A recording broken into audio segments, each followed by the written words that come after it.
하는 작품을 한번 볼 거야. 그럼 문학은 여러분 범위 다 끝났거든? 자, 그러면 이 속삼위인곡이라고 하는 이 작품은 사실 누구에게 영향을 받은 거냐면 정철의 삼위인곡, 송미인곡의 영향을 받아요. 그래서 정철, 우리 1학년 때, 2학년 때 송미인곡 했던 거 혹시 기억나 얘들아? 그래서 정철의 삼위인곡,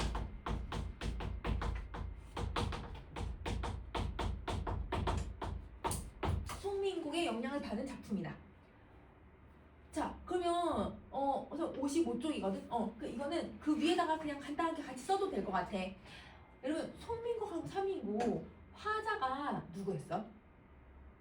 이 성별이 여자가 얘기해. 맞아. 그러면 이 정철의 작품 모두 작품은 여성 화자가 이야기를 하고요. 그러면 이 속삼인곡이라고 하는 작품은 어떤 게 너무 중요하냐면 여성 화자긴 여성 화자인데 남성 화자랑 혼재되어 있어. 그러니까 자기 정체성을 내다고 잘 잡지 못한 거야. 남자로도 얘기했다가 여자로도 얘기했다가 뭐 이렇게 하고 있거든요. 그래서 얘는 여성 화자와 남성 화자가 혼재되어 있다. 자, 그러면 이렇게 한번 생각을 해보자. 정철의 삼인곡하고 소미인곡 같은 경우는 여성 화자를 왜 설정했을까? 이걸 한번 생각을 해볼 거야. 그러면 속 삼인곡도 여성 화자를 왜 설정했는지 우리가 이해할 수 있을 것 같거든? 자, 여성 화자를 설정한 이유는 정철이 얘들아 우리 관동배우고에서도 배웠잖아. 임금님이랑 떨어져서 지내다가 나중에 다시 또 만난단 말이야. 그러면 이때 임금님과 신하의 관계를 누구에다가 빗대어서 지금 표현을 했었냐면 임금님을 옥황상제에다가, 그래서 하늘 세계에 있는 사람으로, 그래서 옥황상제로 표현을 하고, 자, 신하는 여러분 즉 정철 같은 경우는 이 옥황상제를 모셨던 선녀로 빗대어서 표현을 하죠. 즉 여자로 표현을 하는 거예요. 그러면 여러분 지금 군신의 관계를 남녀에다가 빗대어서 표현을 하는 거예요. 그러면 이렇게 군신 관계를 남녀 관계에 빗대어서 표현하는 이런 주제가 담겨져 있는 노래를 우리는 6글자로 뭐라고 불러? 충신 연주지사라고 하지. 그치? 그래서 정철이 삼인곡, 송민곡을 쓴 이유는 임금님에 대한 이 사모하는 마음을 표현하기 위해서야. 그래서 충신 연주지사가 들어가 있다. 그러면 속 3인곡도 여성 화자가 들어가 있으니까 그러면 이 속 3인곡도 기본적으로 내용의 베이스는 충신 연주지사가 들어간다 라고 생각하면 되는 거죠. 자, 그러면 여기서는 충신 연주의 마음이 담겨져 있는데 근데 남성 화자로 이야기를 하는 이유는 이 사람이 유배를 왔거든? 근데 정철은 유배를 왔다기보다 은거하는 삶을 살았잖아. 그리고 속 3인곡의 이 작가는 이진유는 진짜 유배 생활을 해. 근데 여러분 유배 쉽지 않거든요. 너무 힘들거든요. 그래서 그 유배 생활의 고충을 얘기할 때는 남성 화자가 나와요. 나 이렇게 힘들다. 나 먹고 살기도 힘들고 돈 벌기도 힘들고 내가 여기서 너무 춥고 배고프다. 이걸 얘기할 때는 남성 화자의 직접적인 목소리가 나오는 거야. 그래서 유배지에서의 고충을 얘기할 때는 남성 화자로 얘기한다. 여러분 그냥 아래로 이렇게 빼가지고 써도 상관없어. 아래로 이렇게 화살표 표시해서 그거까지만 쓸 거야. 자, 그러면 속 3인곡은 여러분이 이 부분은 여성이 얘기하는지 남성이 얘기하는지 여성이 얘기하는지 구분을 해주셔야 돼요. 알겠죠? 자, 그러면 우리 한번 첫 번째 제일 앞에 서사 부분부터 한번 봐보자. 오늘은 얘들아 선생님이 그 학습지를 다 못 받았거든? 그래서 우선 수능 특강이 있는 부분만 먼저 설명할 거야. 자, 3년을 임을 떠나 해도의 유배가 되니 자, 그러면 3년이라고 하면 여러분 지금 이게 내가 유배를 온 기간이라고 생각하시면 되죠. 자, 이 유배 기간 3년 동안 그래서 1700 여러분 이 사람이 25년의 유배를 온 이후에 그 3년이 지났다고 생각하면 되는 거야. 자, 해도의 유배가 됐대. 그러면 바다에 있는 섬이라는 뜻인데 여기가 실제로 추자도에 왔거든요. 그러면 이 사람이 유배를 온 장소, 유배지. 자, 나는 님을 떠나서 추자도에 유배를 오게 되었다. 그러면 그 유배가 되었다라고 하는 거에서 여러분 화자의 지금 상황을 엿볼 수 있는 거죠. 자, 내가 언제 무심해서 임에게 득죄를 했나? 임이 언제 박정해서 날 대접하는 걸 소홀히 했는가? 자, 이러면 요거 두 개 문장 구조 거의 비슷한 것 같아. 문장 구조가 비슷하니까 대구법을 쓰고 있다는 거 우리 알 수 있죠. 자, 이 대구법에서 그러면 우리 내용을 한번 살펴보면 지금 내가 언제 무심해서 님에게 죄를 지었나? 라고 질문을 했거든? 근데 이 사람은 어떤 질문의 의도로 여러분 이렇게 물어본 걸까? 의도가 뭘까? 나는 무심하지 않았다. 그치? 무심하지 않아서 죄를 얻지 않았다. 그러면 님이 언제 박정해서 날 대접하는 걸 소홀히 했는가? 또 질문을 했지만 의도는 임은 나에게 박정하지 않았다. 그러면 이미 답이 다 정해져 있는 거잖아. 그러면 얘는 서리법을 쓰고 있다? 라고 생각을 해주면 되는 거야.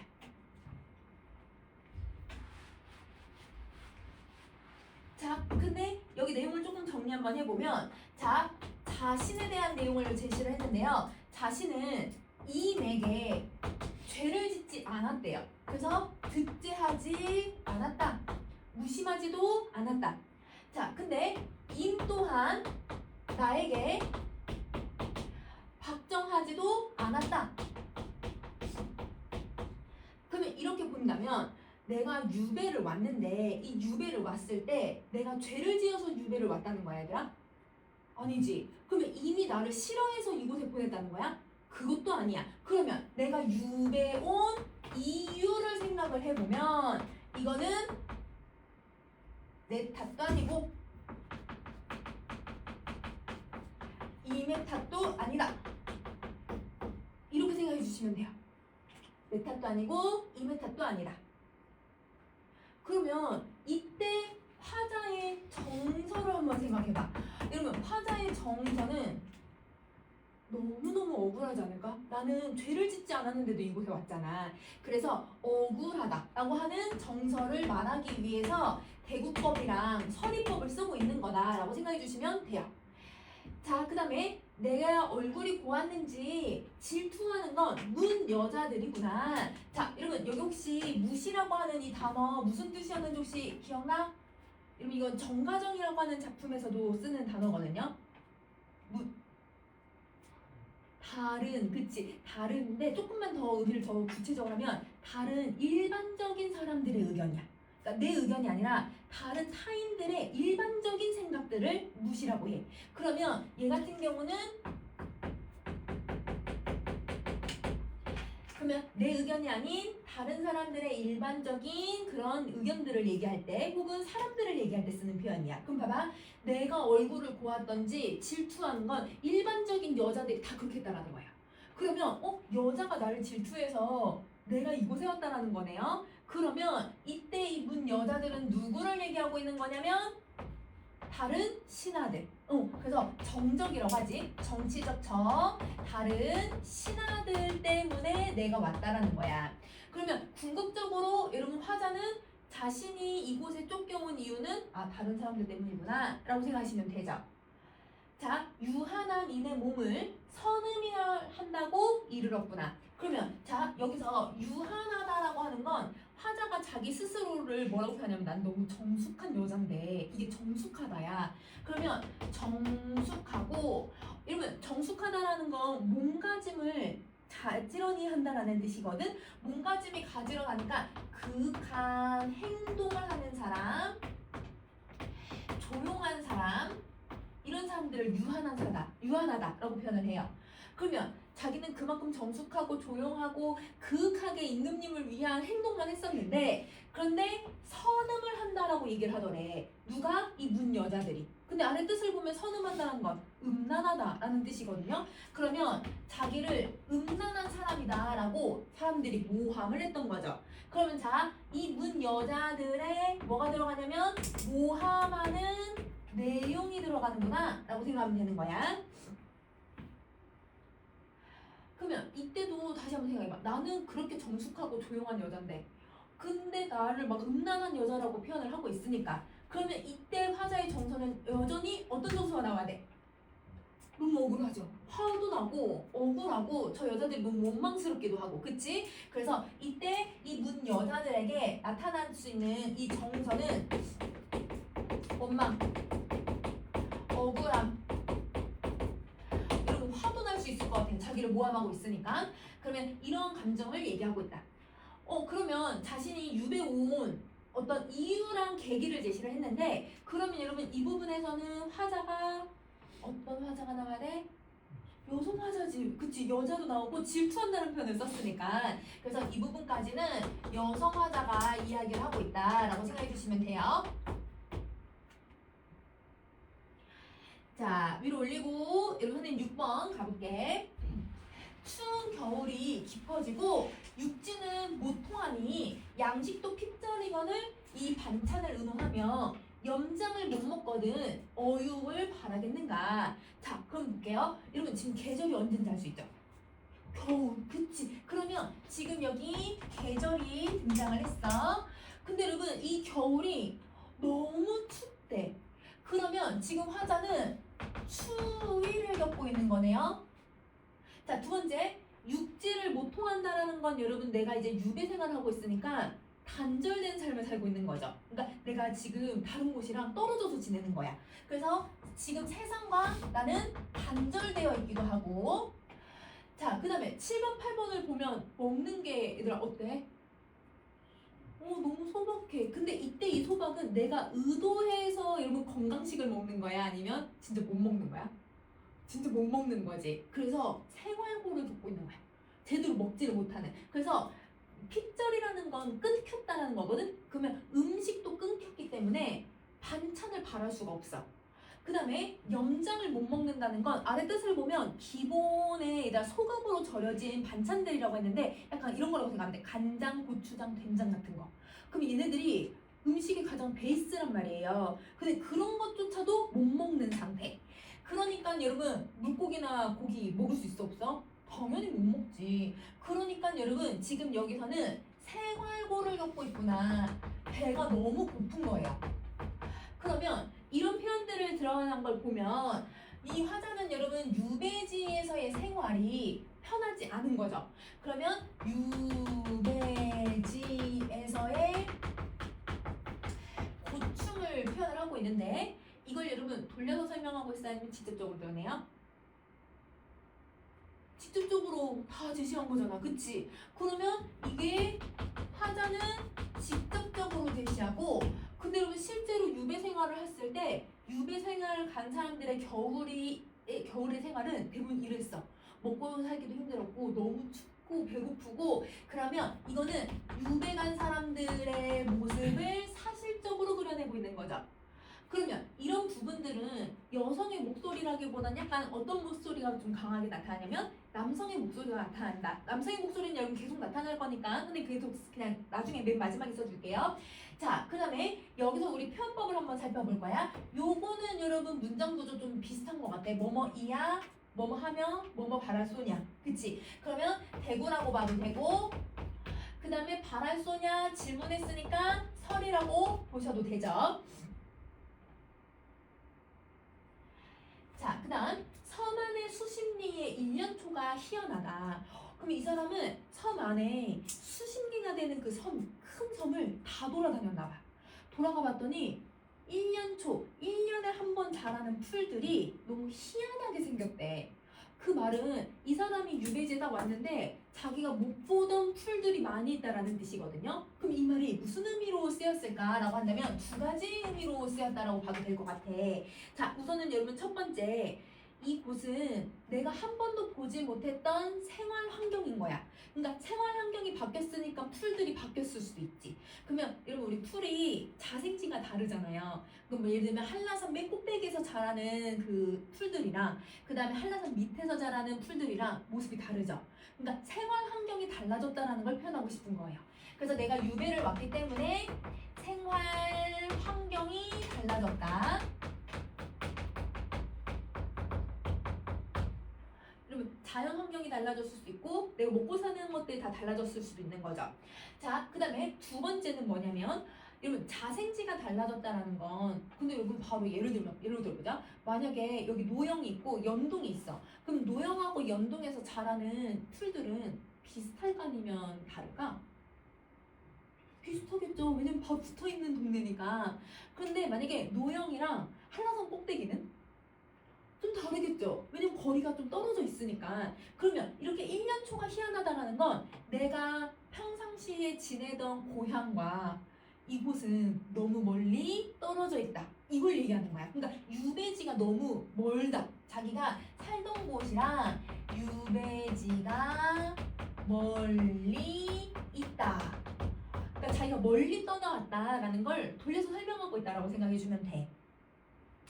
자, 그 다음 갈게. 조석 밥도 못 익힐 때. 자, 여러분 우리 옛날에는 이렇게 솥이 있으면 불을 여기다가 이제 아궁이에다가 떼잖아요. 그쵸? 그러면 그 아궁이에다가 불을 떼면 이 아궁이가 팔팔 끓어가지고 얘가 음식이나 아니면 밥을 해 먹을 수 있는, 데펴질 수 있는 애잖아. 근데 우리 옛날 집 구조를 생각을 하면 이 아궁이에 불을 지피면 또 뭐가 달라지지 얘들아? 온돌. 그치? 방안이 따뜻해지기 시작을 해. 그러면 자, 조선밥도 못 익힌다는 건 아궁이를 뗄 장작조차도 없는 거예요. 그러면 아궁이를 떼지 못한다. 그러면 당연히 방이 덥기를 생각할까라는 건 난방이 된다 안 된다? 난방 또한 되지 않는다. 그러니까 이 추위가 이러면 해소가 되지가 않는 거야. 그러면 여기서도 얘들아 난방이 되지 않는다라는 답이 정해져 있으니까 계속 질문의 방식으로 자기 처지를 계속 보여주고 있는 거예요. 자, 그 다음에 설날 큰 명절에 속국에 떡을 쑤어서. 그럼 여러분 속국의 뜻을 봤더니 고기를 안 넣은 국이래. 여러분 우리 대부분 그래도 명절 날이면 고깃국이라도 먹어야 되는데 그것조차 못 먹는 거야. 자, 갯물에 절인 배추. 이런 배추 김치 담글 때 뭐에다 절여야 되지? 소금. 아까 근데 봐봐. 염장. 이러면 소금이나 간장이나 이런 여러분 염을 할 수 있는 애들이 아무것도 없다고 했잖아요. 그러니까 이곳은 바닷물에다가 얘들아 배추를 절이는 거예요.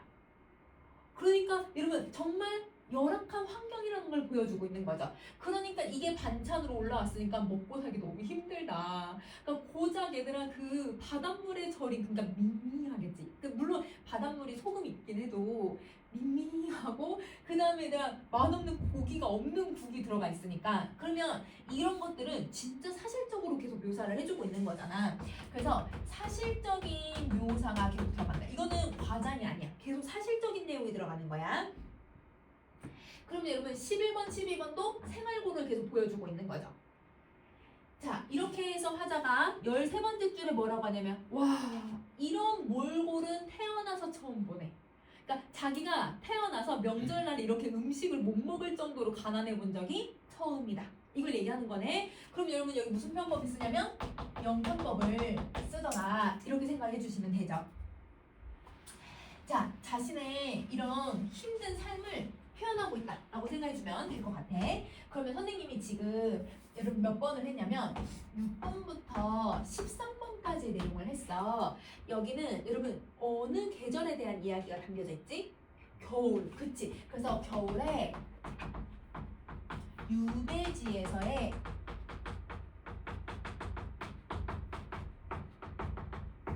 고충을 사실적으로 드러내고 있는 부분이다 라고 생각해 주시면 돼요. 겨울에 유배지에서의 고충. 자, 그러면 이제 14번을 가보자 얘들아. 춘풍 도리화야 못 본다고 상관을 하겠는가. 자, 여러분 춘풍? 이런 단어 들어갔네? 그리고 도자라는 단어도 들어갔고 화자라고 하는 단어도 들어갔네? 그럼 여러분 계절이 언제라는 거 우리 바로 알 수 있죠? 봄, 맞아, 봄이야. 그러면 자, 여기 계절 봄이야. 그럼 봄이 되면 여러분 도리화라고 했을 때 도자가 무슨 도자였지?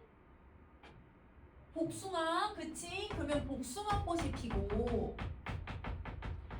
자, 그 다음에 여러분 이때 이는 여러분 우리 그 오얏나무 리자거든요. 오얏나무 리자. 그러면 오얏나무가 뭐냐면 자두야, 자두. 그러면 자두꽃이 피어있어. 다 봄을 상징하는 단어네. 그러면 이런 것들이야. 여러분 그때는 이 야가 도노법이 아니야 얘들아. 영어야. 누가 잘하지. 뭐 이런 식으로 강조해주는 표현이니까 도리화를 못 본다고 생각하겠는가. 상관하겠는가. 그냥 이렇게 해석하시면 돼요. 그러면 이 사람은 여러분 지금 겨울에 지나서 봄이 와서 유배지에 와 있으니까 이곳에 아까 1년 초들이 다 어떻다고 했었지? 희한하다고 했잖아. 그러니까 봄에 도리화를 볼 수가 없는 거야. 그러면 자연을 즐길 수 있는 요소들인데 그걸 못하고 있다라는 거죠. 그러면 답이 정해졌네요. 이 사람은 상관하겠죠. 이런 것들을 얘들아 지금 보지 못하는 것이 너무 안타깝다라고 얘기를 하는 거야. 그럼 자, 7번에는 여러분 뭐가 들어갔냐면 봄에 유배지에서 꽃을 즐기지 못하는 상황을 드러내고 있는 거야. 그러니까 내가 안 그랬으면 고향에 있었고 내가 원래 관직에 있었더라면 봄이 오는 걸 즐겼을 텐데 먹고 살기가 힘드니까 봄을 즐길 수조차 없는 상황이라고 생각하면 되는 거야. 자, 그 다음에 15번 이러면 가을이 다하도록이라고 했으니까 여기 이번에 계절은 하얀색 분들만 나오게 잠깐만요.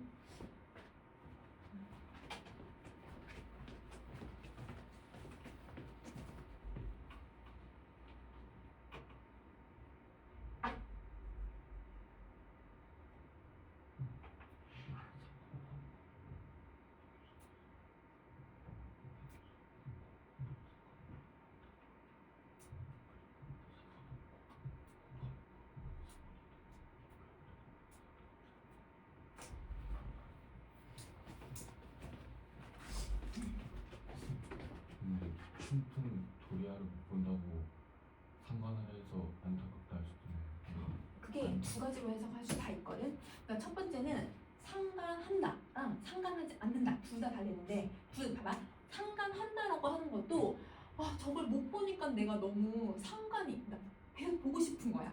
그러니까 상관한다라고 하는 거는 내가 이걸 보고 싶다라고 하는 마음을 표현을 하고 있으니까 마음이 쓰인다라는 뜻이니까 못 봐서 안타깝다라고 해석해도 되고 근데 이걸 내가 상관할 수 있겠니? 라고 하는 의미는 안 상관한다라고 해도 왜 쟤네들을 왜 못 즐길까? 먹고 살기 너무 힘드니까. 그럼 그 먹고 살기 힘듦을 안타까워하고 있다고 봐도 돼. 그러니까 얘는 지금 서리법이니까 답이 정해져 있잖아. 근데 얘는 확실하게 정확하게 두 가지를 다 해석할 수 있어. 상관한다랑 상관하지 않는다. 근데 문맥적인 의미로 봤을 때 만약에 나 저거 못 보는 거 너무 마음 쓰여. 상관한다 라고 해석을 해도 지금 자연을 즐길 수 없는 상황을 얘기하는 거고 내가 저거 상관하지 않아 라고 해도 왜 상관하지 않냐면 먹고 살기 힘드니까 너무 배가 고프니까 이렇게 해석해도 되는 거야. 그러니까 어떤 상황이든 화자가 지금 열악한 환경에 있다라는 걸로 설명이 되니까 그래서 안타깝다 라고 해석해도 돼. 알겠지? 자, 그 다음에 15번을 갈게요. 여기 가을이 다하도록 했으니까 계절이 들어가는 거야. 자, 근데 이때 국화를 못 본대. 여러분 국화는 가을에 피는 꽃이잖아. 그치? 자, 낙모가절에 쫓겨난 신하를 누가 우시며 구런이 여기에 온들 무엇으로 저녁을 먹을꼬? 자, 여러분 낙모가절의 뜻을 한번 봤더니 어느 날에 중양절에 그치? 그럼 여러분 이 중양절이라고 하는 날은 음력 9월 9일인데요. 이때는 남자 사대부들이 소풍을 가요. 그럼 소풍 가서 뭘 하냐면 시 읊고 이런 막 이제 이렇게 촛불 같은 걸 이제 켜놓고 거기 촛불에다 이렇게 눈곱을 막 그어. 그럼 이 촛농이 다 녹을 때까지 시를 지어야 돼. 막 이런 게임 같은 것도 하고 이러면 게임하면 뭘 할까? 지면 벌주 술 마시는 거 벌주 마시는 거야. 근데 그 마시는 게 국화주, 국화차. 여러분 국화와 관련된 음식을 먹으면서 소풍을 하는 날이 바로 중양절이라고 생각을 하면 돼. 그러면 이때 여러분 국화와 관련된 날이고 여기서 고사를 봤더니 국화주에 취해서 모자를 얘들아 잃어버린 줄도 몰랐다가 사람들이 놀리니까 이 사람이 이 시를 짓고 나서는 그래서 멋진 시를 썼다. 놀리는 걸 굴하지 않았다. 이런 내용이었거든요. 그러면 이 고사는 뭐와 관련된 고사냐면 그냥 국화와 중양절 이 가을에 대한 내용이야. 근데 여러분 이 사람 한번 생각해봐요. 누가 막 놀려도 자기는 국화주를 딱 마신 다음에 흥취가 막 올라가지고 그냥 멋들어지게 그냥 시 한 수로 이 사람들을 응징한 거잖아. 그러니까 완전 자연이나 그 국화주를 마시는 이 사람들의 그 풍류를 표현을 해준 거야. 그런데 그런 중양절에 쫓겨난 신하, 여러분 여기 쫓겨난 신하가 누구야? 나겠지, 화자겠지. 내가 누가 우시며 라고 하면 누구 때문에 울고 있는지 혹은 누구가 나를 위해서 울어주며 뭐 이렇게 여러 가지로 해석해도 돼요. 그러면 이때 16번째는 내 쫓겨난 신세를 표현하는 거야. 가을에 쫓겨났다. 이걸 얘기하는 거지. 그래서 불언이라고 하는 사람이 여기 와도 먹을 게 없을 거다. 근데 여러분 불언이 시를 썼는데 이 사람이 시를 썼던 내용이 뭐만 먹어도 괜찮다고 얘기를 하는 시를 썼대. 아래 설명 보면 국화. 자, 그러면 여기서도 고사를 인용하고 있는데 둘 다 모두 다 공통적으로 뭐가 들어가냐면 국화와 관련되어 있는 고사를 인용을 해준 거지. 자, 그러면 이 고사를 인용한 이유는 내가 이 가을에 국화를 보지 못하는 게 너무 아쉽다. 그리고 또 이 국화와 관련된 풍류를 즐길 수 없구나. 이걸 표현하고 싶은 거야. 그러면 둘 다 유배지에서 국화와 관련된 흥취를 즐길 수 없다. 이렇게 해석해도 되고요. 자, 하나만 더 갈게요. 여러분 불언이라고 하는 이 사람이 고사에 인용이 되면 이 사람은 지조절개를 의미하는 사람으로 봐도 되고, 근데 이 사람은 진짜 너무 가난하게 살았대. 왜냐면 지조와 절개를 가지면서 살았으니까 너무 가난해서 이 사람이 얘들아 뭘 먹냐면 이렇게 국화만 먹어도 괜찮다고 했잖아. 근데 화자는 국화조차 못해, 못 먹어. 그럼 얘가 이곳에 오면 국화만 먹으면서 사는 사람인데 내가 살고 있는 유배지 오면 국화도 없으니까 그것조차 못 먹을 거라고 설명을 하는 거야. 자, 그러면 불어는 국화를 먹죠? 나는 국화를 못 먹네요. 그러면 이걸 가지고서 뭘 하고 있냐면 불어랑 비교를 하고 있구나. 그걸 서리법으로 제시하고 있구나. 그러면 여러분 내가 이런 흥치, 낙모가절처럼 흥치를 즐길 수도 없고 이 가을에 내가 이곳에 쫓겨 나와 있고 그리고 거기서 먹을 것조차 없는 상황. 그러면 이 열악한 환경을 강조하기 위해서 고사를 두 개를 이용했구나. 이렇게 생각해 주면 돼. 자, 그러면 여러분 우리 여기 너 이거 선생님 14번인데 선생님 7번이라고 써놨네? 미안, 나 이거 6번 다음 것만 봤어. 얘들아 이거 14번인데 미안해. 14번인데. 자, 그러면 15번부터 17번까지는 가을에가 되겠죠?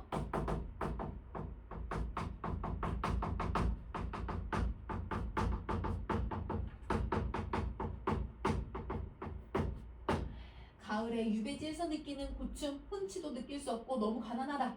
이걸 표현하고 있는 거.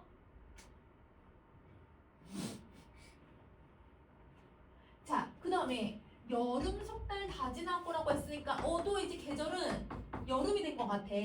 그러면 이 여름에 나는 겨울을 딱 지나보니까 너무 괴로움이 많다더라. 그러면 자, 이 사람이 여름에 느꼈던 괴로움을 선생님 세모 표시할게요.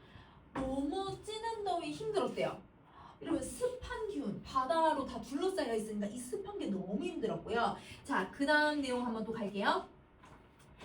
자, 8일 때, 모기 때 100가지로 쏘아 제치고. 그러면 여러분 여기 벌레들이 사방에서 막 물어 뜯어버리니까 이게 너무 힘들다는 거네. 근데 여러분 저 100가지 정말 벌레가 100가지? 숫자 들어가면 많다. 그치? 그러면 파리와 모기떼가 너무 많아서 너무 괴로웠다. 이렇게 얘기하고 또 일단 뭐가 있어? 뱀도 있고 청갈도 있고 지네도 있고 이렇게 얘기를 하고 있네. 그러면 얘네들 때문에 너무 힘들다는 거야. 그러면 이러면 지금 여기서 이 여름날의 고통스러운 건 내가 심적으로 고통스러운 것도 있지만 외적인 게 너무 고통스러운 게 많은 거야. 다 나를 무는 애들만 있는 거잖아. 자, 그 다음 22번 가세요. 어떤 일도 흥겨운 일이 없어요. 그렇겠죠? 여러분 봄, 여름, 가을, 겨울 다 힘들었잖아요. 그리고 배가 여러분 이거 한자 읽어봐. 어떻게 읽어야 돼? 100가지 그러니까 많은 악만 있구나. 그럼 100가지 아주 많은 악만 있다는 게 누굴까? 이 세모 같은 애들인 거지. 그러면 이 세모같이 애들 나를 괴롭게 하는 애들이 수만 100가지 이렇게 생각을 하는 거야. 자, 100가지나 있다. 아주 많다. 그래서 그게 구비가 되어 있는 곳인가 보다. 그러면 이 유배지는 내가 다 싫은 거야. 내가 싫어하는 것만 모여져 있는 곳이라고 생각을 하는 거예요. 그러면 유배지를 아주 부정적으로 인식을 하고 있다고 생각하면 되겠죠. 그쵸?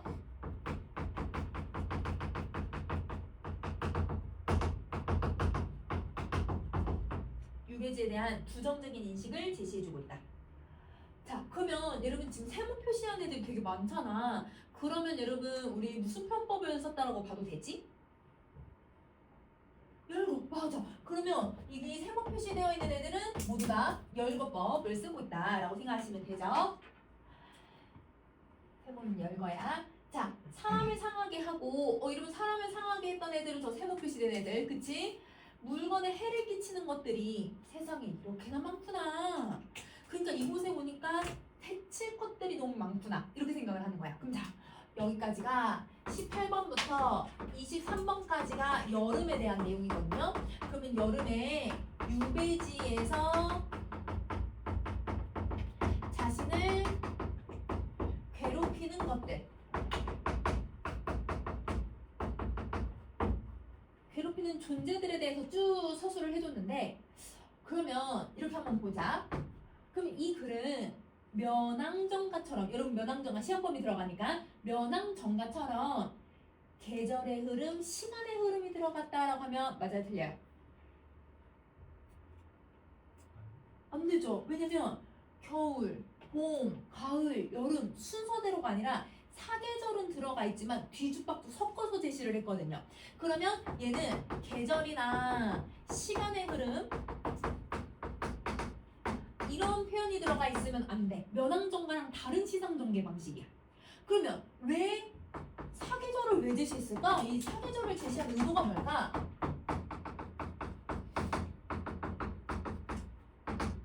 왜 제시했을까? 매일 힘들어. 맞아. 이 매일매일 고통스러운 게 지속되고 있다는 걸 표현을 하는 거야. 그래서 매일 고통이 지속된다라는 걸 강조하기 위해서 일부러 사계절을 다 제시했다라고 생각하시면 돼요. 그러면 이렇게 23번까지 내용이 우선 1차적으로 하나 끝났잖아. 그럼 23번까지 주로 무슨 어조로 이야기를 하는 거야? 남성적 어조로. 맞아. 그래서 23번의 중간에 한번 끊고 가지. 여기는 남성 화자가 많구나. 남성 화자의 목소리가 많다. 자, 24번 갈게요. 밤중에 잠이 없어서 이불을 두르고 일어나 앉아 신세를 한탄하고 평생을 생각을 해보니 외로운 이내 몸은 자손도 없구나. 그러면 여러분 자, 여기서 사람이 잠을 못 자요. 왜 못 자는지 뒤에 이유가 나오죠. 여러분 신세 한탄을 하다 보니까 잠이 안 오는 거예요. 그리고 또 너무 외롭다라고 표현하네요. 나를 돌봐줄 사람이 없으니까. 그러면 이러면 밤중에 잠이 드는 이유는 내가 가지고 유배지에 와서 근심, 걱정, 괴로움을 느끼고 있어서 이것 때문에 잠이 안 온다. 자, 근데 여기서 여러분 화자의 태도할 수 있어. 어떤 태도를 할 수 있냐면 평생을 생각하네. 여러분 자기의 삶을 되돌아보는 거야. 이거 무슨 태도가 나타나야 돼? 성찰. 그렇지. 그러면 화자는 성찰을 하면서 어떤 결론을 이끌어내고 있는지 한번 정리 한번 해볼게요. 외로운 이내 몸이 자손도 없대. 그러면 여러분 결혼은 뭐 했을 수도 있지만 아직 자식을 낳지는 않은 상황인 것 같아. 그러면 자기 자식은 없다. 그 다음에 습한 바다에서 병이 든들 구호해줄 사람이 누가 있겠는가? 그러면 구호해줄 사람이 없다는 건 보호자가 없는 거예요. 자기를 돌봐줄 보호자도 없고. 반개에 있는 내 집. 여러분 반개는 실제 이 사람이 살았던 곳이야. 그래서 실제 지명이 들어가 있어. 서울에 가면 독립문이 있거든요. 그래서 그 독립문 근처의 동네를 옛날 반개라고 표현을 해요. 그러면 그곳에 있는 내 집이 비어 있는들 누가 지켜줄 수 있을까? 그러니까 이러면 내 자식이 없으니까 내 집을 지켜줄 사람도 없고, 내 보호자도 없으니까 나를 병이 든다고 하면 병을 구안해줄 사람도 없고, 이러면 내 집을 보살펴줄 사람도 없는 거야. 그러면 여기서는 답이 정해졌지. 서리법을 통해서 집 걱정을 하고 있는 거예요.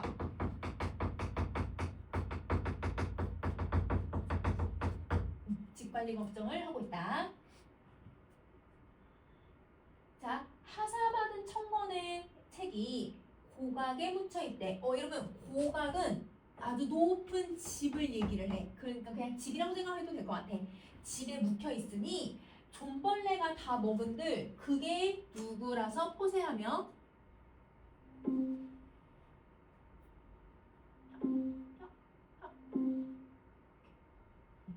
자, 여러분 존벌레가 다 먹으면 그 우리 이 책도 관리를 안 하면 그 쾌쾌한 냄새 나면서 얘가 막 삭거든. 그 삭으면서 이걸 먹는 책벌레들이 있어. 그 벌레가 막 아주 작은 막 하늘색처럼 생긴 애가 막 기어다니거든요. 그러면 이 책 관리가 안 되고 있는 거죠. 자기가 유배를 왔으니까. 그러면 여기서 무슨 걱정을 하고 있냐면 책 걱정하고 있는 거네.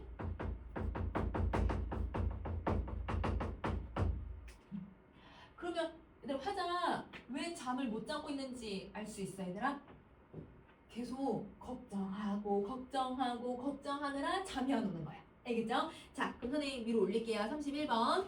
뜰 안에 가득한 이 꽃을 베어버린다고 하더라도 누가 금지할 수 있을까? 자, 여러분 누가 금지할까라고 질문을 했지만 이미 답에 정해졌어. 돌봐줄 사람도 없고 자기는 유배 왔으니까 이게 안 되는 거죠. 그럼 이번에는 여러분 뭘 걱정하냐면 자기 집에 있는 꽃들을 걱정하는 거거든요. 정원을 어떻게 관리할까 이거 고민하고 있는 거야. 그래서 정원 관리를 걱정하고 있다. 천하의 죄가 없는 사람은 나밖에 또 있을까? 여러분 이미 이 사람은 이렇게 질문을 던졌는데 이 질문의 의도를 한번 생각해보자. 어떤 의도가 들어가냐면 천하의 죄 없는 사람은 나밖에 없대요. 그러면 나는 유배를 와 있기는 하지만 죄가 있다 없다?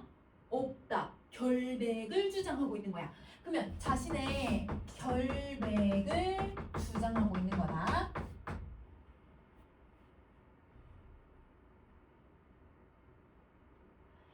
자, 주문왕이 기산을 다스릴 때 어진 정치를 베푸시면 가련한 이내 몸의 반드시 먼저 들려니, 여러분 들려니가 뭐냐면 다시 복직되다 혹은 기용되다 라고 생각하면 돼. 그래서 내가 다시 복직이 되다 기용되다 이렇게 생각하시면 되는데요. 그러면 여러분 주문왕이라고 하는 사람이 들어갔으니까 뭔가 고사 인용하겠죠? 근데 아래에 뜻이 없어요. 그쵸? 그래서 선생님 조금 설명을 하면 여기서는 고사를 인용을 했는데 여러분 항상 고사를 인용하는 이유는 나를 뭔가 빗대거나 상황을 빗대거나 대조를 시키려고 할 때 여러분 이 고사 인용한다고 우리 선생님 저번 시간에 얘기했거든. 그러면 여기서도 이 고사를 왜 썼는지를 한번 봐볼게. 주문왕은 실제 왕이라기보단 왕의 아버지였어. 우리 나라를 건국한 왕의 아버지들도 다 뭘로 추존하냐면 왕으로 추존을 하거든. 그래서 이 태조 이성계의 아버지들도 할아버지도 그 증조할아버지까지 고조할아버지까지 뭐 도조 이쪽 한조 이렇게 해서 이름을 붙여주거든요. 그러면 저 주문왕도 주나라에 무왕이 있었어. 이 사람이 주나라를 만들었는데 그 사람이 아버지가 바로 주문왕이야. 쉽게 말하면 부자관계라고 생각하면 되죠. 그러면 이 문왕이 자기가 왕은 아니지만 이 아들을 위해서 혹은 훗날의 대의를 위해서 이 기산이라고 하는 지역을 여러분 잘 평정을 했대요. 자, 이렇게 잘 여러분 이 땅을 평정을 해놓으니까 주문왕이 그 기산을 수도로 세운 거예요. 그러니까 아버지가 기틀을 잘 마련해 놓으니까 아들이 왕이 될 수 있었던 거네요. 그러면 이럴 때 주문왕은 여러분 이 어진 정치를 위해서 나라를 평정하고 자기 아들을 위해서 이렇게 한 거잖아. 그러면 이렇게 어진 정치를 베풀면 자기가 뭐 할 수 있다? 기용될 수 있어 라고 생각을 하는 거야. 그럼 자 여러분 아무나 여러분 유배 간 사람을 다시 불러드려요? 유배 간 사람들 중에서 왜 다시 불러드려요? 죄가 없는 사람들은 다시 불러 쓰죠. 이럴 때 볼게요. 정약용이 이러면 유배 생활을 했어. 그러면 그 유배 생활에서 이 사람은 이제 억울하게 물론 그 이제 막 천주교 뭐 이런 것들이 있긴 하겠지만 근데 이제 정약용이 사실은 그 정조가 죽고 나서 갑자기 이제 가게 된 거란 말이야. 정적이 있어가지고 그러면 그 사람이 만약에 다시 기용이 될 수 있다고 만약 가정한다면 왜 이렇게 하냐면 죄가 없다고 한다면 다시 불러들일 수 있어. 정철 생각해봐. 정철 은거했어. 은거하고 임금님이 다시 불러 쓸 수 있었던 건 죄가 없이 있었으니까 얘를 다시 불러 쓸 수 있었던 거야. 그러면 이 말은 자기가 뭐가 없으니까 바로 이런 어진 정치를 베풀면 다시 기용될 거라고 생각하는 거야? 죄가 없다. 그렇지. 그러면 이 고사를 인용한 이유를 우리가 한번 찾아보라고 하면 고사를 인용한 이유 첫 번째, 자기는 죄가 없다. 이걸 얘기하고 싶은 거예요. 그래서 여러분 첫 번째 이걸 제시하는 이유는 자신의 결백의 의도를 제시하기 위해서. 자, 두 번째. 그러면 여러분 어진 정치를 베풀면 자기가 기용될 거죠. 근데 지금은 왜 기용이 안 돼요? 어진 정치가 아니니까. 그치. 그러면 지금 현재 어진 정치가 여러분 실행되지가 않는 거예요. 그러면 어진 정치가 실행이 안 되고 있다는 건 지금 이 세상이 너무 어지럽고 혼탁스럽구나. 화자가 뭐 하고 있는 거냐? 비판의 의도로 이야기를 하고 있는 거야. 그러면 여러분 이 고사를 왜 인용했냐? 나가면 아까 위에 32번에서 자기의 결백을 얘기한 것처럼 다시 또 결백을 결백을 강조하기 위해서 고사를 인용하고 있다. 이렇게 생각해 주면 될 것 같아. 자, 천시간 홀로 서서 사방을 쭉 둘러보니 자 여러분 혼자 서 있대. 그럼 여러분 정서가 직접적으로 나오진 않지만 화자의 정서가 뭔지 알 수 있잖아. 너무 외로워. 맞아. 그러면 이 외로운 상황에서 나를 돌봐줄 사람이 얘들아 자손이 있어요? 보호자가 있어요? 누가 있어요? 그쵸? 아무도 없어서 너무 외로우니 우리 임이 아니면 누구를 내가 다시 의지할 수 있을까? 이렇게 얘기를 해. 그러면 자 선의법을 썼어. 그러면 자기는 임밖에 없다라고 하는 걸 얘기하는 거네. 그래서 의지할 사람은 임밖에 없다라는 걸 강조하는 거야.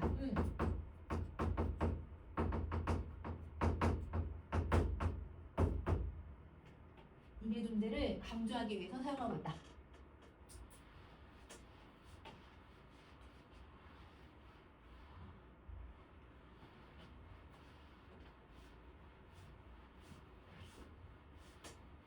자, 그 다음에 37번 갈게요. 시운이 불행하니 이 천리를 떠나 있어서 내 신세가 외로운 줄 이미 모르실까. 그럼 자, 여러분 우선은 시운을 해석을 해보면 시운은 여러분 시대의 운명이라는 뜻이에요. 그러면 고전 시가에서 이런 단어가 나오면 여러분 얘는 시대의 운명 이런 뜻인데 자 뭔가 얘들아 운명이 좋지 않아서 시대가 적절하지가 않아서 불행해서 천리를 떠나왔대. 그러면 이때 천리는 어디를 얘기하고 있는 걸까? 추자도. 맞아. 그러면 자기가 온 추자도를 얘기하는 거야. 즉 유배지를 얘기하고 있는 거죠. 그러면 내가 유배를 온 이유는 시대를 잘못 태어났다라고 생각을 하고 있는 거예요. 그러면 여러분 지금 정리 한번 해볼게요. 자, 여기 37번까지의 내용을 한번 살펴보면 화자는 내가 유배 온 이유를 두 군데에서 찾고 있네요. 37번까지 1번부터 37번까지 내용 봐보자 얘들아. 1번부터 37번은 유배 온 이유가 누구하고 누구 때문이라고 생각하는 거야? 문 여자들이랑 시대가 불행해서 이거 두 개야. 그러면 여기는 다른 신하들이랑 그 다음에 시대가 불행해서 그래서 내가 유배로 온 거야. 그러면 여러분 자기의 이 유배 온 이유를 여러분 자기를 둘러싸고 있는 뭐에서 찾고 있다고 봐도 돼요? 나를 둘러싸고 있는 외적인 상황에서. 그래서 여러분 얘네들은 외적 상황이 되는 거야. 외적 상황이 된다. 자, 그러면 내가 이렇게 억울하고 내가 이렇게 외로운 신세라는 걸 여러분 임은 아시죠? 왜냐면 유배를 날 보냈으니까. 그러면 여기도 서리법을 통해서 임의 마음을 추측하고 있다.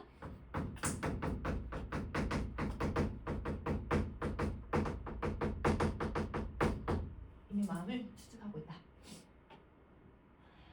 자, 긴 소매를 들고 앉아서 얘 잘못을 한번 또 생각하니 헤아리니 그럼 여러분 여기 무슨 태도가 나타나네? 또 성찰. 그럼 계속 이 사람은 유배지에서 할 거 없으니까 계속 성찰만 하고 있는 거야. 자기 삶도 돌아보고 내가 왜 여기에 쫓겨나왔나 이런 것들 계속 고민하면서 자, 우직하기는 본성이요 망령됨도 내 죄다. 그럼 여러분 자기가 쫓겨나온 이유를 헤아려 보니까 누구 때문이라는 거야? 내 본성 때문에. 그리고 내가 망령돼서 내가 죄를 얻어서 왔구나 라고 얘기를 해. 그럼 자 39번 이후로부터는 여러분 유배온 이유가 세 번째 나오죠. 여러분 유배온 이유 누구 때문이라는 거야? 내 탓, 내 본성 때문이야. 맞아. 그러면 나의 우직함 때문이고 나의 망령됨 때문에 지금 쫓겨왔구나. 근데 그러면 내가 우직하다라는 건 내가 어디 휩쓸리지 않고 굽히지 않고 꿋꿋하게 하나만 밀고 나간 거잖아. 그러면 이 사람의 성격 나쁜 거야 아니면 긍정적인 거야? 긍정적인 거야. 그러니까 내가 죄가 있다고 하더라도 세상에 흔들리지 않고 내 신념을 계속 가지고 있었던 게 문제였다. 이렇게 생각을 해. 그러니까 약간 정적들이 힘이 세면 그 정적들에게 약간 편승해도 되고 시대를 얘들아 이렇게 약간 이렇게 타도 되는데 나는 너무 신념이 굳건하고 우직해서 다른 사람들에게 휩쓸리지 않았다는 거야. 이게 내 죄라는 거야. 자, 망령됐다라는 게 어떤 의미로 쓰냐면 우리 고전 시가에 종종 나오는 표현인데 여러분 망령되는 좀 부정적인 표현이에요. 우리 대부분 좀 속되게 나쁜 말로 할머니나 할아버지들이 조금 연세가 드셔서 기억이 잘 안 나거나 이렇게 하면 사람들이 속된 말로 뭐라고 하냐면 아유 저 할망구 할아방 망령 났나? 이렇게 표현을 하거든요. 망령? 이런 망령은 정신을 잃다. 약간 이제 치매에 걸리다. 약간 이런 속된 표현으로 쓰는 말이야. 그러면 망령됐다는 건 내가 정신이 나갔나? 이런 뜻이거든? 근데 왜 정신이 나갔다라고 표현을 하냐면 시대의 흐름이 어디라는 걸 알고 있는 거예요. 이 다른 정적들이 더 힘이 세다라는 걸 알고 있지만 자기는 미치게 계속 자기 뜻만 밀고 나갔던 거예요. 그게 망령됐다라는 거야. 그럼 이것도 사실은 엄밀히 보면 자기는 뜻을 절대 굽히지 않았다. 이걸 얘기하고 싶었던 거지. 그러면 이거가 보면 내는 외적인 상황이 아니라 내 내면적인 상황에서 찾고 있는 거네. 그러면 나의 내면에서 유배온 이유를 찾고 있는 거야. 근데 여러분 이때 우직함과 망령됨은 부정적인 표현이 아니라 나의 긍정적인 태도라고 생각을 해줘야 돼. 자, 근본을 생각하면 이건 다 임을 위한 정성이었다는 거예요. 자, 임을 위한 정성인 건 내가 우직하게 행동한 이유는 바로 이 때문이야. 망령되게 행동했던 이유도 누구 때문이야? 임 때문이었어. 그러면 내가 이런 잘못을 저지른 건 모두 다 임 때문이라고 얘기하고 있는 거네? 근데 우리 대부분 내가 잘못했어 라고 할 때 난 너 때문에 이걸 했어. 내가 너 때문에 죄를 지은 거야. 뭐 이렇게 얘기를 해. 범죄자들이 막 살인자들이 그냥 그 여자가 그렇게 안 했으면 그 피해자가 그렇게 안 했으면 자기 안 죽였을 텐데 뭐 이렇게 얘기를 해. 지가 잘못을 한 건데 그 탓을 누구에게 돌려야 되더라? 다른 사람에게 돌리지. 그러면 우리 그걸 뭐라고 하냐면 합리화한다. 정당화한다 라는 표현을 쓰거든. 그러면 화자는 지금 뭐라고 하냐면 내가 지은 죄가 임을 위해서 한 거라고 하면서 임을 위한 행동이라고 합리화하고 있는 거예요. 그러면 임을 위한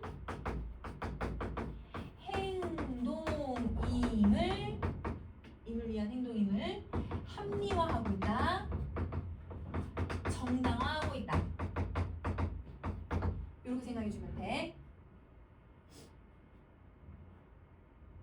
혹은 아니면 여러분 성찰을 했으니까 그래도 자기 죄라고 생각하니까 반성의 태도도 있다고 생각해도 되죠. 자, 그럼 1월 같은 우리 이미 거의 아니고 뭐 보실까? 여러분 1월 같은 뭐뭐 같은 이란 말 들어갔으니까 무슨 표현법 들어갈 거야? 지규, 그치? 자, 그러면 우리 임금님을 여러분 왜 해와 달에다가 비유를 하고 있을까? 그러면 임금을 달에다가 비유를 하고 있는 건데요. 자, 여러분 어떤 속성이냐면 해와 달은 높이 떠서 높고 빛나는 존재야. 근데 여러분 임금님도 나보다 신분이 어때? 훨씬 높고, 그치? 그 다음에 임금님도 빛나는 존재여야 돼. 그럼 임금님이 이렇게 후광이 이렇게 막 비친다 이런 게 아니라 임금님의 현명하고 올바른 판단력을 빛난다고 표현을 해요. 그러면 임금님은 높은 사람이고 높고 판단력이 뛰어난 사람이기 때문에 그래서 빛나는 존재다라고 표현을 하는 거야. 그러면 자, 우리 임금님은 올바른 판단력으로 나를 굽어 살펴주실 거래. 그럼 굽어 살펴준다는 건 나를 다시 뭐 해줄 거라고 생각하는 거야? 복직. 맞아. 그러니까 복직을 기대하는 말이라고 생각하시면 돼요. 그래서 여러분 이 부분은 서리법을 통해서 화자가 복직을 기대하고 있다. 이렇게 생각하면 돼. 복직을 기대하고 있다. 자, 그러면 이런 부분들은 여러분 좀 계속 여성 화자야 아니면 계속 남성적 화자가 나오는 거야? 남성적 화자 계속 나오는 거야. 맞아. 우선 중간까지 여기 또 한 번 또 자르고 갈게. 얘들아. 여기까지 계속 남성 화자가 나타난다. 자, 그 다음에 이제 우리 다음 페이지로 갈게요.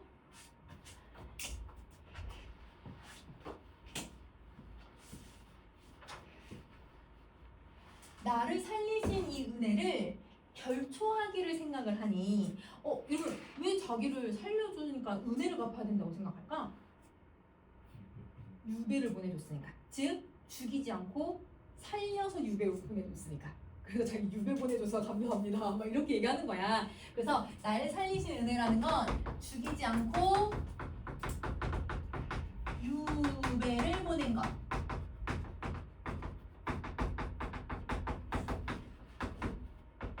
그러면 날 죽이지 않고 살려줬다라고 하는 걸 여러분 이걸 뭐라고 표현하고 있냐면 내가 원망하는 게 아니라 감사하다라고 표현을 하는 거야. 그러면 화자는 여러분 원망하고 있다라고 하면 조금 이건 잘못된 거지. 임을 원망하진 않아요. 자, 그 다음에 광주리의 가을 부채가 어느 날 다시 날 수 있을까? 자, 근데 여러분 부채는 어느 계절에 사용을 해야 되는 애예요? 여름. 근데 가을은 선선하잖아요. 그럼 가을은 부채가 필요해요? 필요하잖아요? 필요하지 않죠. 그러면 저 가을 부채라는 건 필요하지 않은 존재, 즉 버려진 존재, 쓸모없는 존재야. 그게 누굴까? 나야. 맞아. 그래서 여러분 얘는 무슨 표현법을 썼냐면 지금 가을 부채는 화자를 지금 뭐뭐 같다라고 표현한 거거든. 근데 뭐뭐 같다, 뭐뭐처럼 뭐뭐인 듯이라고 하는 표현이 안 들어갔으니까 이건 은유를 쓰고 있구나. 그치? 그래서 은유를 사용해서 원관념은 화자 자신을 표현하고 있다. 자, 쓸모없어진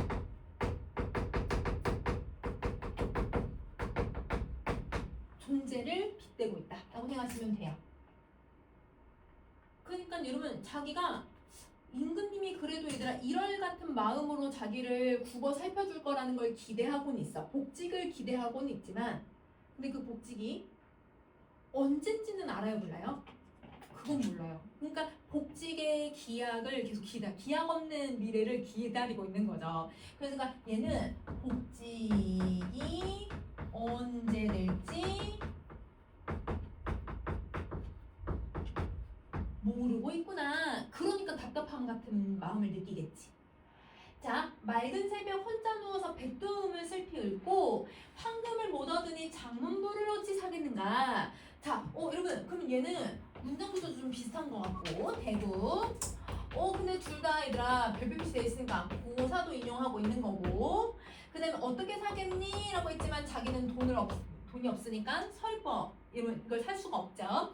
자, 그러면 고사를 인용했는데 자, 우선 첫 번째 고사부터 한번 살펴볼게요. 백두음의 고사. 아래 뜻을 봤더니 여러분 누구가, 여러분 주체가 누구야? 누구가 한무제 때 누구가 사마상여가 첩을 들이니까 그의 아내 누구가 탕궁군이 원망의 시를 썼대요. 그럼 자, 그럼 무슨 관계가 나타나? 나타내면 사마상여라고 하는 사람이 나타나고 그의 처가 있고 그가의 사랑했던 첩이 있네. 근데 여러분 삼각관계잖아, 삼각관계. 근데 여러분 이 글도 삼각관계 아니야? 옥황상제와 화자와 문 여자들의 삼각관계가 나타나잖아요. 그러면 여러분 우리 고사는 누군가를 빗댈 때 쓴다고 했으니까 우리 한번 빗대어보자. 사마상여가 누굴까? 황제. 그치. 그러니까 옥황상제를 얘기하고 있으니까 그러면 임금님을 얘기하는 거지. 그럼 처는 누구예요? 자신. 그치. 화자 자신을 얘기하는 거고 그럼 첩은 누굴까? 문여자. 그치. 그러면 이 표현은 여러분 이 처가 여러분 그 사마상여의 처가 어떻게 조강지처를 벌이고 어떻게 너 이렇게 어떻게 살 수 있어? 이러면서 원망의 말투에 시를 썼다는 거잖아. 그러면 여러분 맑은 새벽에 그 노래를 부르면서 슬피 울고 있다는 건 나도 사실 누굴 원망하고 싶은 거야.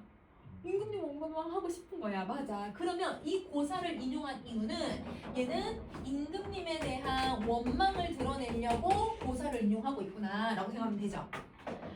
자, 그러면 두 번째 고사를 갈 거예요. 여러분 장문부. 근데 여러분 선생님 장문부 아래 뜻을 써놨어야 했는데 안 써놨네. 자, 여러분 그 선생님 설명 좀 해줄게. 자, 여러분 이때는 아까 여러분 사마상여가 살았던 시기의 왕이 누구래요? 아까 앞에 고사에서 한무제. 여러분 자 여기는 한무제라고 하는 사람이 나와. 그러면 한무제랑 진황후에 대한 이야기야. 여러분 요거는 아래에 쓸 거기 때문에 여기는 같이 써주시고 요거 한번 봐봐. 여러분 진황후가 이제 한무제랑 결혼을 했잖아요. 근데 여러분 이 관계를 한번 잘 생각해 보세요. 진황후의 엄마가 있어. 이 엄마가 전황후야. 바로 앞전 황제의 황후야. 뭐가 좀 이상하지 않아 얘들아? 가족이 맞아. 원래 가족 관계가 어떻게 돼야 되냐면 황후가 낳은 아들이 뭐가 돼야 되더라? 황제가 돼야 되잖아. 근데 황후가 낳은 딸이 황후가 된 거야. 그 무슨 말이냐면 이러면 이 황후가 이러면 이 남편이 너무 빨리 죽은 거예요. 근데 이 황후의 외척이 이런 외갓집이 완전 빵빵해. 그러니까 외가의 힘이 너무 세니까 이 사람이 대리 청청을 하려고 하는데 근데 남편 너무 빨리 죽으니까 자기가 낳은 아들이 없었던 거야. 그러니까 딸밖에 없었던 거야. 그러니까 아들이 없으니까 진황후라고 하는 이제 딸이었겠죠. 그럼 공주였잖아요. 이 공주를 여러분 이제 앞에 세워놓고 뭘 하냐면 공주의 남편감을 구하겠다라고 해요. 그럼 공주의 남편감이면 여러분 이제 자기 황제를 또 구한다는 뜻이거든요. 그럼 원래는 사위가 돼야 되는데 자기 황제를 또 만들겠다고 생각한 거야. 자기 딸을 황후로 만들어서 자기 권력을 더 공고히 하려고. 더더구나 이 한무제는 황후의 친척이야. 그러니까 자기 친척 중에 남자아이를 한 명 데리고 와가지고 남자애들 딱 세워놓고 진황후한테 고르라고 한 거야. 네 남편감을. 그래서 자기 친척 중에 진황후가 봤을 때 쟤 좀 괜찮다라고 했던 애가 걔가 왕이 된 거예요. 그게 한무제예요. 그러면 약간 이 관계를 보면 이 한무제 힘이 있었을까 없었을까? 힘이 좀 없었겠지. 얘는 너무 외척이 너무 세잖아.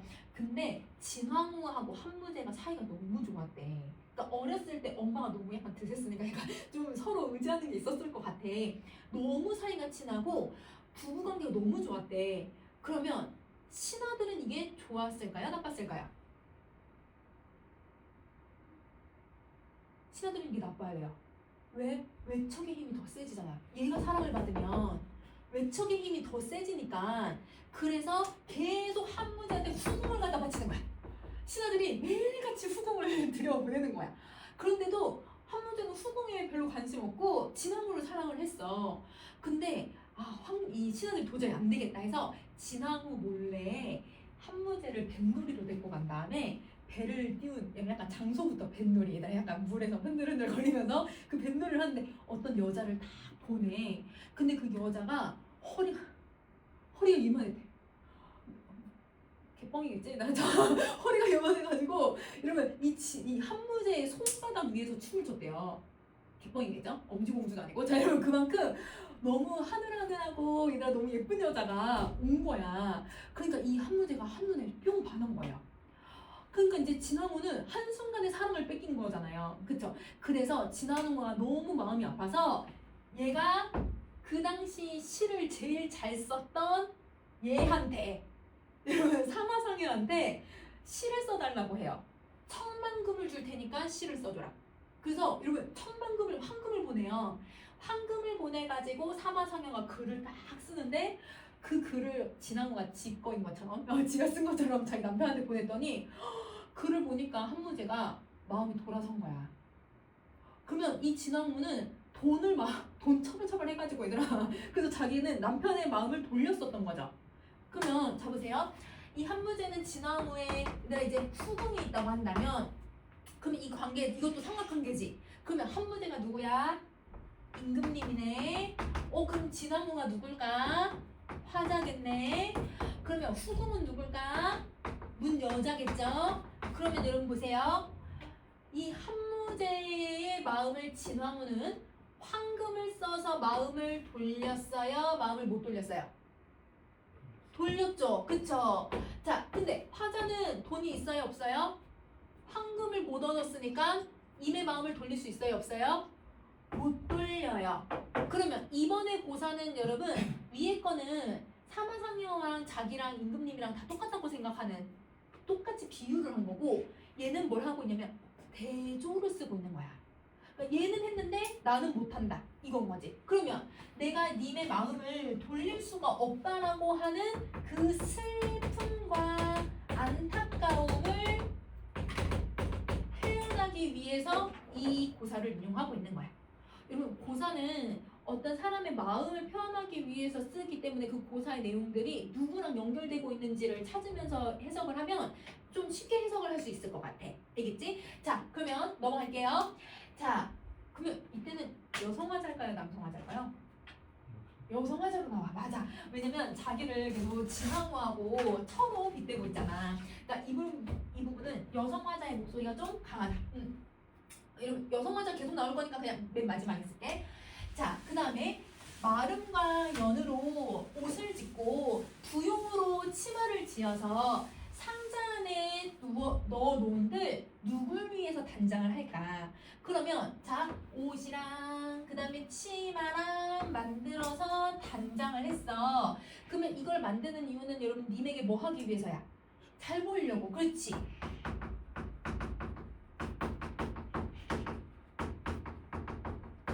그러면 님에게 잘 보이려고 옷을 만들었다는 서리법을 통해서 강조를 해주고 있는 거네. 자, 49번 갈게. 자, 고향에 돌아갈 꿈을 근데 여기서 고향이라는 표현을 썼지만 이 사람 아까 서울 독립문 쪽에 살고 있었다고 했잖아요. 그러면 서울은 누가 계신 곳이기도 해요? 임금님. 그치? 그러면 고향이 아니라 이거는 다시 내가 복직을 하는 것을 얘기하는 거야. 자, 내가 복직을 해서 내가 이 벽에 얘들아 바다를 밟아 건너간 다음에 옥루 높은 곳에 밤마다 님을 모시고 있네. 근데 여러분 우리 이 옥루는 송민국, 상인국 하면서도 자주 했던 단어죠. 여러분 옥루라는 단어가 나오면 이곳은 누가 살고 있는 곳을 얘기하는 거예요? 옥황상제. 맞아. 그러면 옥황상제의 궁궐을 얘기하고 있는 거잖아. 그러니까 쉽게 말하면 임금님이 계신 곳을 얘기하는 거야. 그러면 임금님을 모시고 밤마다 임금님과 얘들아 내가 다정하게 있고 일당우물의 수답이 여항하니 라고 하는 뜻을 봤더니 서로 토론하듯이 대화를 나눈다는 뜻이잖아요. 그러니까 임금님과 대화도 나누고 앞에서 귀신을 묻던 가태부가 바로 이러했습니다. 그러면 여러분 가태부라고 하는 사람이 들어갔으니까 고사도 인용하고 여러분 서리법을 사용을 하고 있네. 자, 그리고 고사 인용하는 걸 보면 귀신을 묻던 가태부가 이러한가? 라고 했을 때 그러면 여러분 이 가태부 어떤 사람이라는 거예요? 이 사람도 쫓겨나는데 임금님이 밤마다 몰래 다른 신하들 몰래 이 사람을 불러가지고 이 사람이랑 재밌는 귀신 얘기도 하고 이 사람이랑 얘들아 정치 얘기도 하고 했었다는 거야. 그럼 임금님이 이 사람을 왜 밤마다 다른 신하들 몰래 불렀을까? 이 사람은 죄가 없으니까. 그러니까 자기도 죄가 없잖아, 얘들아. 그러니까 자기도 가태부 같다라고 생각을 하는 거야. 그러니까 가태부랑 자신을 비슷하다라고 생각을 하고 있는 거죠. 자, 그러면 여러분 지금 49번부터 52번은 화자 행복해, 안 행복해? 너무 행복하죠. 꿈이지만 너무 행복하겠죠. 근데 어촌의 먼 닭소리에 긴장을 깨어나요. 그러면 이 닭소리는 내 행복한 이 꿈을 뭐하게 만들어? 깨지게 만들잖아. 그러면 얘는 나를 방해하는 방해물로 쓰고 있는 거네. 여러분 우리 송민곡에서도 정철이 쓴 송민곡도 그 지랄맞은 여러분 오전된 지랄맞은 개성 닭소리 때문에 내가 잠에서 깨어났다고 해. 그러니까 여기서는 얘가 방해물로 계속 쓰고 있는 거죠. 그럼 자 우선 그러면 이 꿈이라고 하는 공간은 어떤 공간일 거냐면 내가 님을 만날 수 있어. 그럼 내 근심과 걱정, 내가 지금 고민하고 있는 것들이 뭐가 되는 곳이야 얘들아? 해소가 돼. 맞아. 그러면 화자의 이런 내적 갈등이 해소되는 공간이기도 한데요. 근데 어떤 속성이냐면 이렇게 닭소리에 깨난다는 건 영원히 해소되는 게 아니라 일시적 해소. 그치? 꿈은 항상 일시적 해소여야 돼.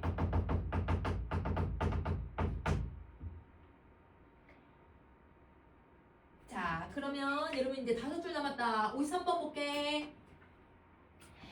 자, 54번. 우리인 오금은 귓가에 완연하고 우리인 어려향이 옷과 소매에 품어 있어라. 자, 그럼 여러분 요건 문장 구조 비슷하니까 대고 쓰고 있는 것 같아요. 근데 여러분 오금이라고 하는 게 뭐냐면 여러분 우리 임금님의 몸을 옥체라고 하죠. 그러면 임금님이 아까 살고 있는 궁궐은 옥묘라고 표현하죠. 저 옥자가 구술 옥자인데 구술을 얘기하는 게 아니라 임금님을 나타낼 때 쓰는 표현이기도 해. 그러면 오금은 임금님의 목소리라는 뜻이거든. 그러면 아까 얘들아 가태부처럼 계속 꿈속에서 대화를 나눴잖아요. 그러면 그 대화 목소리가 귀에 아른아른 거린다는 거야. 꿈에서 깨어나도. 우리 어로 향이. 자, 여러분 임금님을 그린 그림을 뭐라고 하지? 지인이라고 하거든. 그러면 임금님을 나타낼 때도 어라는 표현을 써. 그러면 자, 어향은 임금의 향기. 그러면 임금님의 향기가 얘들아 옷하고 소매에 다 향기가 배인 거야. 그 계속 꿈에서 깨어나도 임금님 향기도 나고 임금님의 소리도 계속 듣고 있다 이런 얘기인 거지. 근데 진짜 들었을까? 진짜 맡았을까? 그건 아니죠. 그냥 아른아른 그리운 거예요. 그럼 그 그리움을 무슨 이미지로 표현하냐면 아니라 청각이랑 후각으로 표현을 해. 그치? 그러면 감각적 이미지로 그리움을 형상화하고 있구나 라고 생각하면 되죠. 그래서 청각하고 후각적인 이미지로 그리움을 표현하고 있는 거다. 자, 어느 날 이내 꿈을 진짜로 삼을 수 있을까? 여러분, 사실 꿈은 화자도 스스로 일시적 해소인 거 안 해. 그러니까 이게 언제면 진짜가 될까라고 해서 훗날을 기약하고 있다라고 생각하면 되죠. 자, 아유 내비둬라. 임금께서 고쳐주시길. 여러분 뭘 고쳐주실까? 임금님이 유배 생활을 고쳐주는 거야. 그치? 유배지에서 풀만하게 문제를 해결해 주는 거겠지? 그러면 이 유배 문제를 고쳐주시길 날마다 바라고 있겠다. 그러면 여기서 화자는 소망하고 기원하고 있다라는 거 알 수 있게 해주는 거죠. 이렇게 내용을 정리해주면 될 것 같아요. 오케이. 자, 그러면 여러분 우리 지금 본사 부분 더 추가로 선생님이 해주셨잖아. 그 선생님 학습지 받아가지고 조금 정리해줄 테니까 우선 시험 범위 문학 부분들은 기본 이틀이 있다고 생각하면서 복습해주면 될 것 같아. 여러분 그 인문사도 여러분 수업 들어가고 시험 범위 들어가더라고요. 그러면 지금 시간이 인문사까지 조금 할까 얘들아? 그러면 여기서 인문사를 하자 얘들아. 알겠지? 잠깐 한 5분 쉬고 그